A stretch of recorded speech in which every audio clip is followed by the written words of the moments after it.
बाजार गप्पांच्या या भागामध्ये आपल्या सगळ्यांचं मनापासून स्वागत. आपला बाजार गप्पांचा आजचा विषय 3 विधानं 1 दिवस. 3 विधानं 1 दिवस असं म्हणण्याचं कारण म्हणजे सोमवार 23 मार्च 2026 हा काही तसा फार मोठा मुहूर्त निदान आधीच्या इतिहासात नव्हता आणि नाही. पण येणाऱ्या काळामध्ये या तारखेकडे दुर्लक्ष करून चालेल अशी परिस्थिती नाही. कारण या एकाच दिवशी अमेरिका, इराण आणि भारत या 3 देशांच्या राष्ट्रप्रमुखांनी 3 महत्वाची विधानं केली आहेत. साहजिकच ती 3 विधानं एकच घटना म्हणजे सध्या सुरू असलेलं अमेरिका इस्रायल एका बाजूला आणि इराण आणि त्याचे समर्थक देश दुसऱ्या बाजूला यांचं सुरू असलेलं गेले 20-25 दिवसाचं युद्ध. सगळ्यात पहिल्यांदा हे विधान पूर्णपणानं किंवा ही तिन्ही विधानं पूर्णपणानं राजकीय रंगाची आहेत, राजकीय स्वरूपाची आहेत, हे अत्यंत उघड आहे. आणि तरीही त्याचा बाजार गप्पांमध्ये समावेश करण्याचं कारण असं की या तिन्ही विधानांमुळे येणाऱ्या काही काळामध्ये एकंदरीतच जागतिक गुंतवणूक क्षेत्र, जागतिक अर्थकारण आणि पर्यायानं त्या देशांचं अर्थकारण आणि त्या देशातली गुंतवणूक याच्यावरती फार मोठा परिणाम होईल. काही वेळेला तो विपरीत असेल, काही वेळेला तो अनुकूल असेल, काही क्षेत्रात तो विपरीत असेल, काही काळात तो अनुकूल असेल, हे लक्षात घ्यावं लागेल. एकंदरीतच डे ट्रेडिंग असू दे, पोझिशन ट्रेडिंग असू दे, शॉर्ट टर्म इन्व्हेस्टमेंट असू दे, मीडियम टर्म इन्व्हेस्टमेंट असू दे, लॉंग टर्म इन्व्हेस्टमेंट असू दे, या पाचही प्रकारामध्ये या 3 विधानांचे साध पडसाद उमटत राहतील हे अत्यंत उघड आहे. ते केवळ शेअर बाजारापुरेसं मर्यादित नसेल, ते धातू बाजार, currency market, commodity market, Boolean market, precious metal market, minerals market अशा वेगवेगळ्या स्वरूपांवरती ते परिणाम करत राहील हे अत्यंत उघड आहे. या दिवशी अमेरिका, इराण आणि भारत या 3 देशांच्या राष्ट्रप्रमुखांनी सध्या सुरू असलेल्या अमेरिका-इराण युद्धावरनं काही भाष्य केलेलं आहे. आपल्या देशाचे माननीय पंतप्रधान नरेंद्र मोदी यांनी त्या दिवशी दुपारी संसदेमध्ये एक निवेदन पूर्णपणानं लेखी स्वरूपामध्ये वाचून दाखवलंय असं म्हणायला हरकत नाही. यातलं वाचून दाखवलंय याला माझा जरा सुद्धा विरोध नाही. अशा अत्यंत महत्वाच्या विषयावरती पंतप्रधान पदासारख्या महत्वाच्या पदावरून बोलताना, संसदेसारख्या महत्वाच्या सभागृहात बोलताना योग्य शब्दात, योग्य भावना, योग्य पद्धतीनं, योग्यरित्या योग्य लोकांपर्यंत पोहोचवताना कोणतीही नजर अनवधानानं, नजर चुकीनं गोष्ट होऊ नये म्हणून ते विधान किंवा निवेदन वाचणं हे अत्यंत संयुक्तिक होतं. संपूर्ण भाषणामध्ये पंतप्रधानांनी लावलेली स्वराची पट्टी, शब्दफेकीचा वेग, शब्दांची निवड हे लक्षात घेण्याजोग आहे. आपल्या असं लक्षात आलं असेल की एरवी सहसा पंतप्रधान जेव्हा हिंदीत बोलतात तेव्हा फारसे इंग्रजी शब्दप्रयोग त्यांच्या निवेदनात किंवा विवेचनात येत नाहीत.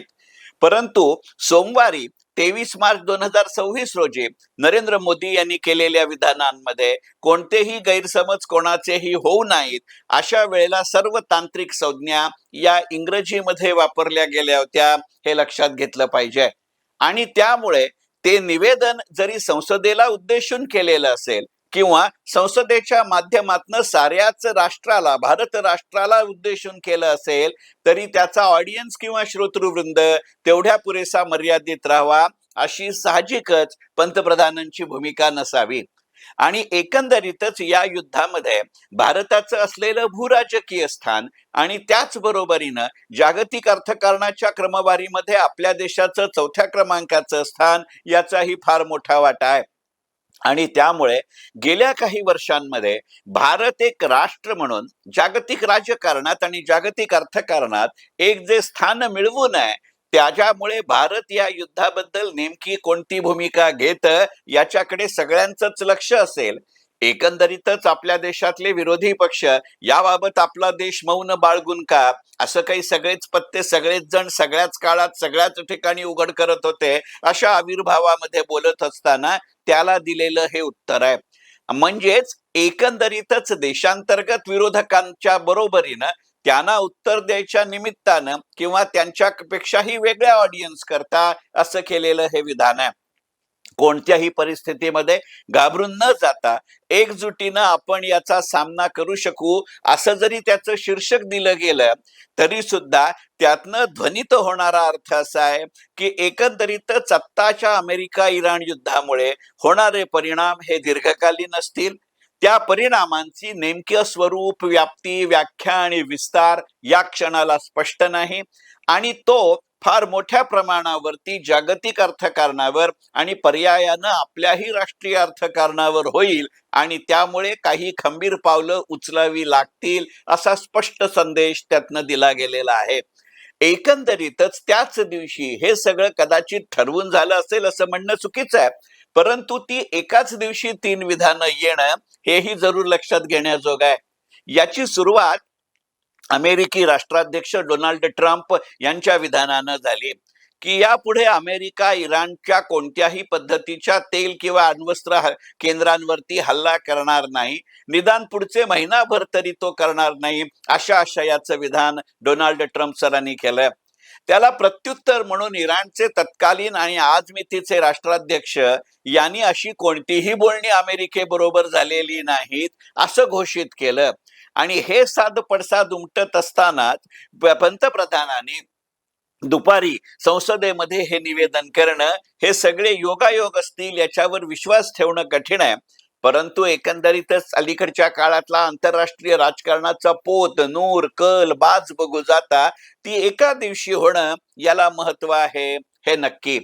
याचा अर्थ याची जी वेळ आहे हेही जरूर लक्षात घेण्याजोग आहे. या सोमवारच्या आधीच्या काळामधल्या काही घटना महत्वाच्या आहेत. इराणनं हॉर्मुझ स्ट्रीट हा प्रदेश किंवा ही सामुद्रधुनी अजूनही जागतिक व्यापारासाठी खुली केलेली नाही. अनेक देशांची अनेक जहाजं त्यात अडकून पडलेली आहेत. त्या जहाजांवरती आणि एकंदरीतच या व्यापार क्षेत्रामध्ये कार्यरत असलेल्या भारतीय नोकरांची, कामगारांची, भारतीय नागरिकांची संख्या प्रचंड मोठी आहे. याचा उल्लेख पंतप्रधानांनी त्या दिवशी संसदेत केलेल्या निवेदनामध्ये सुद्धा एकापेक्षा जास्त वेळा आहे. असं असताना सुद्धा एकीकडे अमेरिकी आणि अमेरिकेला साह्यभूत असणाऱ्या अशा देशांच्या नौकांवरती इराणनं सगळी बंदी घातली असली तरी भारताकडे पोचणाऱ्या 2 तेल जहाजांची त्यांनी वाहतूक होऊ दिली हे लक्षात घेतलं पाहिजे. ही वाहतूक कोणत्या परिस्थितीमध्ये झाली याच्याकडेही या दृष्टिकोनातनं बघितलं पाहिजे. केवळ इराणने त्याला सुरक्षित वाहतूक किंवा सेफ पॅसेज दिला असं नाही, त्यांनी तेहरानलाही असं सांगितलं की ही जहाजं भारताला पोचणं आम्हाला महत्वाचं वाटतं, ती जोपर्यंत तुमच्या सामुद्रधुनीतून जात आहेत तोपर्यंत त्याच्या सुरक्षेची जबाबदारी तुम्ही घ्या. ती त्या सामुद्रधुनीतनं बाहेर आल्या क्षणापासून भारतीय नौसेनेनं आणि भारतीय शिप्सनं या 2 जहाजांना संरक्षण पुरवलं हेही लक्षात घेण्याजोग आहे. याचा अर्थ असा की इतर काही देशांच्या तुलनेमध्ये इराण सुद्धा उघडपणानं भारत या युद्धामध्ये अमेरिकेच्याही बाजूनी नाही आणि इराणच्याही बाजूनी नाही. या युद्धाचं निमित्त साधून भारतानं कोणत्याही प्रकारे त्यांच्या तापल्या तव्यावरच्या पोळ्या बाजून घेतलेल्या नाहीत किंवा वाहत्या गंगेत हातही धुवून घेतलेले नाहीत. याची नोंद घेत किंवा एकंदरीतच येणाऱ्या काळामध्ये युद्धानंतर सुद्धा भारताबरोबरचा व्यापार हा महत्वाचा घटक आहे हे लक्षात घेत प्रत्येकाची त्याची आर्थिक आणि राजकीय गणित वेगळी असतील, पण इराणनं आपल्याला जहाजं पोचवून दिली हे लक्षात घेतलं पाहिजे. इराणमध्ये अडकलेले भारतीय विद्यार्थी आणि नागरिक यांची सुटका आपण करू शकलो हेही गणित लक्षात घेतलं पाहिजे. म्हणजे या युद्धामध्ये निदान इराण तरी भारताला एक सहभागी देश ना त्यांच्या बाजूनी ना अमेरिकेच्या बाजूनी असं बघतं. तटस्थ या शब्दापेक्षा सुद्धा भारत एक त्रयस्थ राष्ट्र आहे ही जी भारताची भूमिका आहे ती इराणला निदान या युद्धापुरेशी आजमितीला तरी, दोन्ही शब्द महत्वाचे, या युद्धापुरेशी तरी आणि आजमितीला तरी मान्य आहे असा त्याचा अर्थ आहे. आणि त्यामुळे भारतीय वस्तूंची जी आयात निर्यात होत असते त्यासाठी तो भौगोलिक प्रदेश आपल्या देशासाठी महत्वाचा आहे. युद्ध संपेस्तोवर या ना त्या स्वरूपामध्ये air space, sea space, merchant space याच्याबद्दलच्या अडचणी या राहणारच आहेत, पण निदान इराण आपल्याला शत्रू मानत नाही यानं फार मोठ्या प्रमाणावरती भारतीय व्यापारावरचा ताणतणाव कमी होऊ शकतो. आणि कोणत्याही घोषणेवरती शेअर बाजार तातडीनं आणि टोकाची प्रतिक्रिया देतं आणि प्रत्यक्ष घटनेवर तुलनेनं तो मिगळून गप्प बसतो. हा जो व्यापार किंवा सिद्धांत आहे तो मगाशी मी म्हटलं त्या गुंतवणुकीच्या प्रत्येक साधनाला लागू पडतो. म्हणून इराणचं हे विधान महत्वाचं आहे. अमेरिकी राष्ट्राध्यक्षांचं विधान हे कसं आणि कधी घ्यायचं याबाबत विचार करण्याजोग आहे. एकंदरीतच इराणवरती हल्ला करण्यामागे अमेरिकेला ज्या पद्धतीची गणितं किंवा समीकरणं अभिप्रेत होती ती त्या प्रमाणात झालेली नाही हे उघड आहे. आणि एकंदरीतच भारताबद्दल पूर्वी ज्या पद्धतीनं अमेरिकेनं विधान केलं की मी सांगितलं म्हणून युद्ध संपलं, तशा पद्धतीचं इराणबद्दलचं अमेरिकेचं युद्ध असेल निवेदन असेल तर अमेरिका जुन्या पॅटर्ननं पुढे जातोय असं म्हटलं म्हणजे मग चुकीच्या निवेदनातलं सातत्य म्हणूनही त्याच्याकडे बघितलं जातं. मग जसं आपण इंग्रजीत म्हणतो की non devil is better than unknown God, तशा स्वरूपाची अमेरिकेची भूमिका आहे का हे गोष्ट लक्षात आली. आणि यातनंच या दोन विधानातनं मिळणारा संकेत असा आहे की कदाचित या ना त्या स्वरूपात या ना त्या कारणानं अमेरिका पहिल्या इतकी या युद्धामध्ये सक्रिय राहणार नाही. आता अमेरिका सक्रिय राहणार नाही म्हणून इस्रायल राहणार नाही असा त्याचा अर्थ नाही हे लक्षात घेतलं पाहिजे. कितीही नाही म्हटलं तरी या संपूर्ण घटनेकडे जर निरपेक्षपणानं पाहिलं तर जाणवणारी गोष्ट अशी आहे की इराण बरोबरच्या युद्धात इस्रायल बरोबर असणं ही अमेरिकेची जास्त गरज आहे. पण या युद्धात इस्रायल बरोबर अमेरिका असणं ही इस्रायलची गरज नाही. अशा पद्धतीनं आखाती देशांविरुद्ध निकराची लढाई करत राहणं हा इस्रायलच्या इतिहासाचा अविभाज्य भाग आहे. वर्षानुवर्ष अशा परिस्थितीला इस्रायल तोंड देत आहे आणि इस्रायल एकदा निकरानं उभं राहिलं की ते कोणत्याही टोकाला जाऊ शकतं आणि तरीही त्यांच्या राष्ट्रीय अर्थकारणावरती ते कमीत कमी परिणाम होऊ देतात. हे गणित लक्षात घेतलं पाहिजे. अगदी जर इतिहासामध्ये डोकवायचं झालं तर गोल्डा मायर इस्रायलच्या पंतप्रधान असताना त्यांना अमेरिकेनं कितीही वेगळी वागणूक दिली तरी सुद्धा त्याच अमेरिका दौऱ्यातनं अमेरिका स्थित ज्यू मंडळींकडनं गोल्डा मायर काय पद्धतीनं निधी उभारणी करू शकत असत हे लक्षात घेतलं पाहिजे.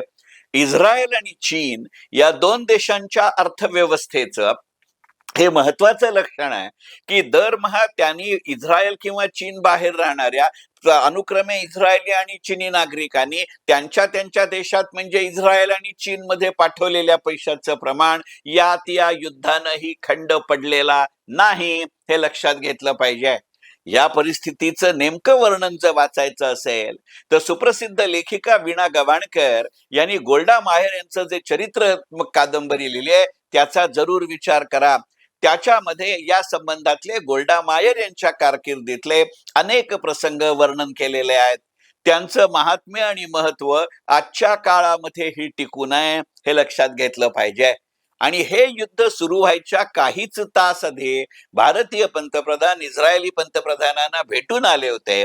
याचा अर्थ हे युद्ध सुरू असू दे वा नसू दे, त्यात अमेरिका सक्रिय असू दे वा नसू दे, अमेरिकी निवेदनावरती इराणनं काहीही प्रतिक्रिया देऊ दे अथवा नको देऊ दे, एकंदरीतच या युद्धाच्या पार्श्वभूमीवरती आपल्या देशाच्या पंतप्रधानांनी आपल्या देशाच्या संसदेच्या माध्यमातून आपल्या देशाच्या आणि पर्यायानं जगाच्या नागरिकांना दिलेला संदेश असू दे, इस्रायल भारताला शत्रू राष्ट्र मानत नाही हे लक्षात घेतलं पाहिजे. तेलाचे होणारे व्यापार, संरक्षण विषयक वस्तूंचे होणारे व्यापार आणि एकंदरीतच डिफेन्स टेक्नॉलॉजी ही जी भारताची अलीकडच्या काळातली अर्थकारणातली वाढती क्षेत्र आहेत त्याच्यामध्ये इस्रायलचं आपल्या बाजूनं असणं हे अनुकूल गणित आहे हे लक्षात घेतलं पाहिजे. या अशा व्यापक पार्श्वभूमीवरती त्या एका दिवसात झालेल्या 3 विधानांची गणित आहेत.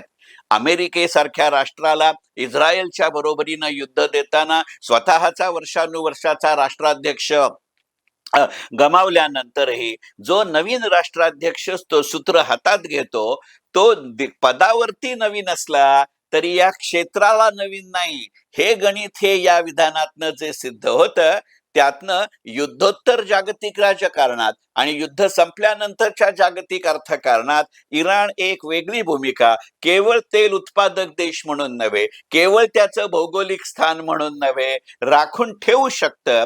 त्यात फार मोठ्या प्रमाणावरती आधीच्या इतिहासापेक्षा बदल होऊ शकणार नाही. हे जे निर्णायक द्योतक आहे, हे नंतरच्या काळातल्या व्यापारी धोरणासाठी महत्वाचा घटक आहे.